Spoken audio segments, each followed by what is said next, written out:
Hey guys, I just wanted to show you a video. This is a Mavic Zoom 2 that had crashed. It was a broken arm, rear and front, which I've replaced.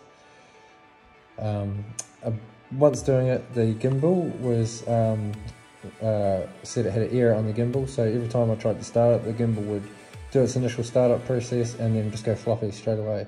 So a lot of videos on the net show that it was this strap cable here, so I replaced that with no luck. So I went right through the gimbal. I was about to pull the whole thing apart and try and figure it out, and I talked to an expert to find out what they thought, or how I can figure out which motors was the problem motor.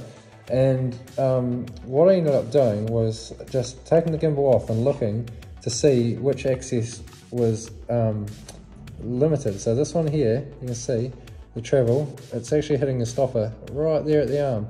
But when I did the roll axis around this side, there was no stopper. It went a bit further, and we're not talking much, maybe 4 mil.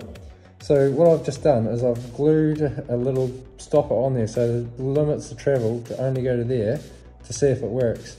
I started up the gimbal and now the thing's working perfectly. So it just shows that that limit end stop for the roll axis was snapped. So instead of getting basically a new motor or having to mess with it, I'm actually going to print a 3D print an adapter that's going to slide over here and have little feet sticking out in front, and that will be hidden at the back, and it will also limit the travel, and that will cost me probably 20 cents over a couple of $100 trying to fix this gimbal. So hope that helps somebody else out. I'm just going to show you its startup procedure and show you that I fixed it. So turn it on, try and get down a bit lower. So there's the startup procedure. So as the camera starts up, that's its test to see that all the limits are in place. And if it doesn't hit an end limit on that startup process, then it'll just go floppy and you'll get error on your controller. So just from that little fix, you can see now it's working because it knows there's a limit there. So that's all you got to do. Cheap and easy. At least in the meantime until you get your parts. So yeah, happy flying. Yeah, so I've just had we measure up, and this is the little clip that I'm designing.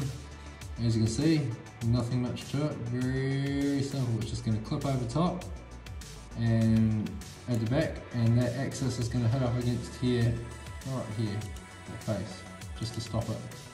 Cool.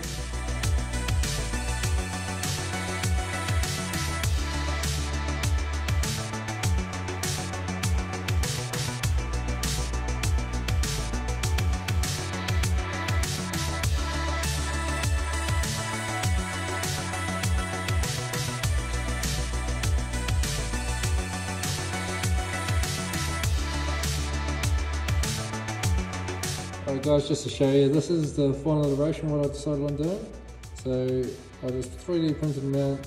See, end stops there, goes over the side, and it's not too bad. Might print it in grey, but for now, that saved me a good $300 or $400 to get this up and running.